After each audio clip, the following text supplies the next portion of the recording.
성경이 읽어지네. 이 시간 생터 성경사역원 성경이 읽어지네 전문 강사이신 하만 우리교회 배명옥 사모와 함께합니다. 성경이 읽어지네 주님 나라 임하네.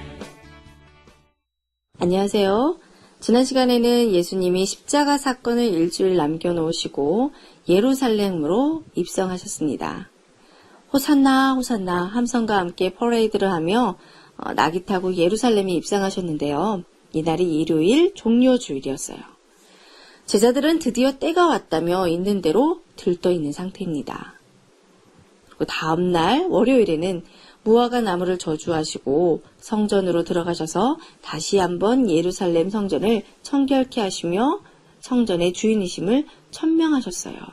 첫 번째 유월절 때처럼 여전히 장사를 하고 있는 바리새파 대제사장 그룹들을 내쫓는 그런 일들을 한 번 더 월요일에 하신 건데요.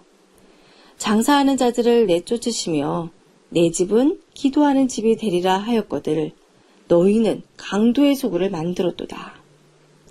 이사야 56장 7절과 예레미야 7장 11절을 인용하셔서 말씀을 하셨어요. 너희는 강도의 소굴을 만들었도다. 이 예레미야 7장 11절은요. 예루살렘이 멸망하기 직전 성전으로 예배하려고 들어오는 유대인들에게 하나님이 예레미야를 통해 하신 말씀인데요. 너희가 거짓말, 도둑질, 살인, 간음, 거짓맹세, 우상숭배하고 있으면서도 성전에 들어와서는 우리가 구원받았다, 평안하다 이렇게 하고 있다. 너희 눈에는 이곳이 내 이름으로 불리는 이 성전이 도둑의 소굴로 보이느냐? 여기서 벌어지는 온갖 악을 나는 똑똑히 다 보았다. 자, 이렇게 BC 600년경에 하신 이 말씀이요.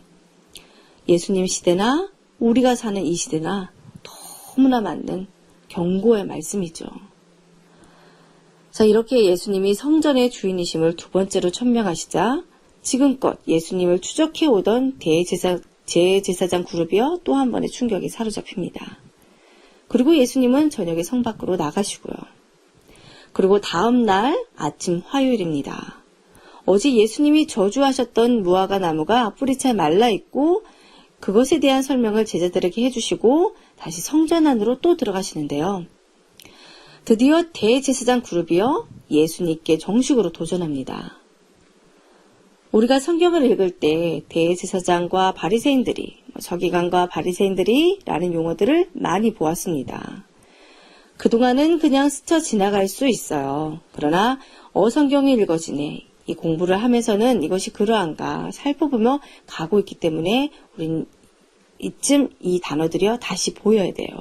대제사장과 서기관, 율법학자, 백성들의 장로, 사두개인, 바리새인 이들은요. 사복음서에서 끈질기게 나타나는 주인공 캐릭터였습니다. 눈이었어요. 예수님과 제자들만 주인공이 아니라요. 이들도 못지않게 역할이 대단했습니다. 그런데 지금 여기까지 와서도 여전히 등장을 해요. 내일 모레면 예수께서 체포되어 재판받고 처형되십니다. 이들한테 당하실 거예요.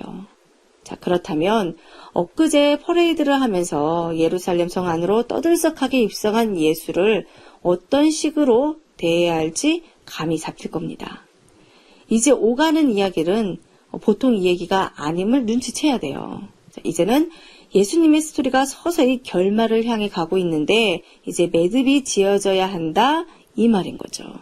대제사장 바리새파 이들은 3년간의 예수 행적을 총정리해서 이제는 공식적으로 예수를 고소할 페이퍼 작업을 해야 합니다.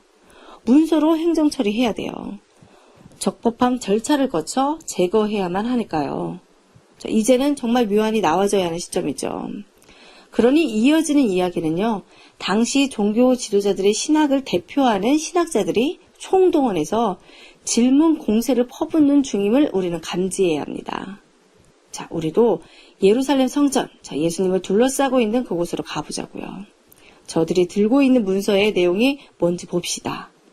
어떤 증거로, 무슨 증거로 예수님을 고소하는지 들어볼까요?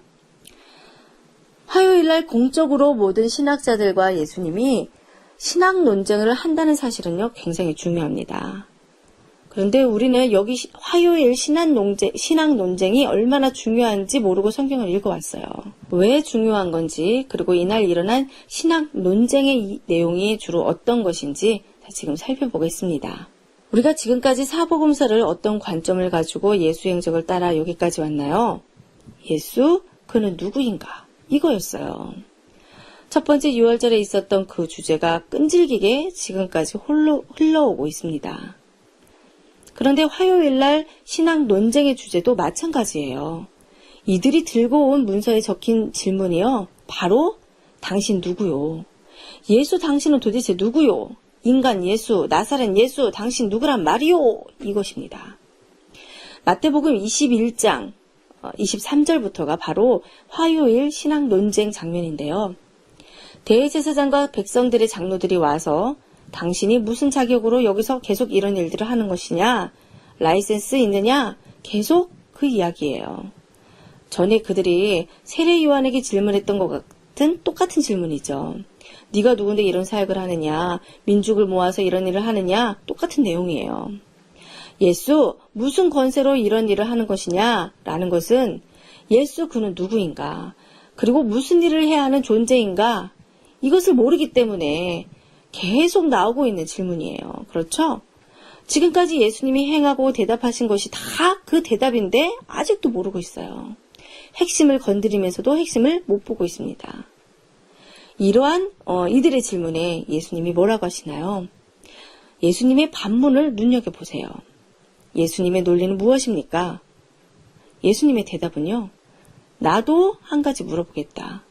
너희가 대답하면 나도 무슨 권위로 내가 이런 일들을 행하는지 말하겠다 하시며 물으는 것이 세례 요한의 세례가 침례가 어디로부터 왔느냐 이 질문을 하십니다. 자, 무슨 뜻일까요? 세례 요한은 어떤 권리로 그 사역을 하느냐, 당신들은 어떻게 해석을 하느냐 이 말이에요. 세례 요한의 무브먼트에 대한 입장이 뭐냐는 거죠. 예수님이 이 중요한 공적 논쟁을 하시면서 왜 세례 요한으로부터 출발을 하시려고 하나? 바로 구약이기 때문입니다. 세례 요한은요, 구약이에요. 지금 예수님은 그들이 질문하는 질문에 대해서 성경적으로 대답을 하시는 것인데요. 자, 이들이 붙들고 있는 신학이 바로 구약입니다. 너희들이 구약을 아느냐? 이 말인 거죠. 당신네들 학자라며. 그런데 그것을 모르냐? 너희들이 이것을 어떻게 해석을 하느냐? 이런 것입니다. 세례 요한을 해석하지 못한다면 나도 설명하지 못한다. 요한부터 시작해야 하는데 요한이 이해되지 않으면 나를 이해할 수 없다. 이 요지인 겁니다. 자, 이들이 이 질문에 뭐라고 답하나요? 하늘로부터라며 요한을 믿지 않고 죽게 한 사실에 대해 정죄함을 면치 못할 것이니 하늘로부터다 하면 안 되겠고 사람으로부터다 하면 모든 사람들이 요한을 선지자로 여기고 있으니 백성을 두려워하여 모르겠다 라고 대답을 합니다. 아니 그럼 어디서부터 설명을 할 수 있겠느냐? 그것을 모르는데 나도 너희에게 내가 무슨 권위로 이런 일을 하는지 말하지 않겠다. 예수님이 대답을 못하는 것이 아니라요. 대답을 할 수 있는데 이해를 못하니까 말하지 않겠다고 하세요. 세례 요한 거기서부터 출발을 해야 하는데 나도 말할 수 없다. 자, 그런데요. 그들이 요한에 대한 입장을 모르겠다고 하니까 대답 안 하신다고 하시고는 사실 대답을 해주십니다. 비유로요. 두 아들의 비유, 포도원과 소작인의 비유, 혼인잔치의 비유, 이 세 가지의 비유가 예수님의 대답이에요. 비유로 이어지는 화요 신학 논쟁 이야기 내일 계속 공부하겠습니다.